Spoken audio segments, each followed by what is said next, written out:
الذی خلق السماوات والارض وما بینہما فی ستۃ ایام، وہی کہ جس نے پیدا کیا آسمانوں اور زمین کو اور جو کچھ کہ ان کے مابین ہے 6 دنوں میں، ثم استوى علی العرش،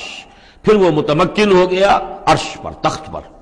الرحمن، وہ رحمان ہے۔ فاسأل بہ خبیرا، تو ذرا پوچھو، کوئی ہے کہ جو اس کی خبر رکھتا ہو، جو اس کے بارے میں معلومات رکھتا ہو، ان سب سے پوچھو اس رحمان کی صفات کیا ہیں، اس رحمان کی شان کیا ہے، جاؤ تم تلاش کرو۔ یہ جو کبھی ہم پڑھا کرتے تھے ہائی اسکول میں ہمارے زمانے میں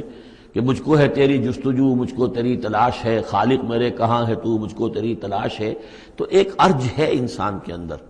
وہ محسوس کرتا ہے کہ کوئی ہے، کوئی تو ہے جس نے مجھے پیدا کیا ہے، اب میں کیسے تلاش کروں، کہاں ملوں، کہاں ملے گا، کیسے اسے بات ہو سکتی۔ فاسأل بہ خبیرا، تو جاؤ ایسے لوگوں کو تلاش کرو کہ جو اس کے ساتھ کچھ آشنائی رکھتے ہوں، جو جس کے جاننے والے ہوں، جس کی کوئی دوستی ہو، اور ان کی صحبت اختیار کرو۔ کونوا مع الصادقین،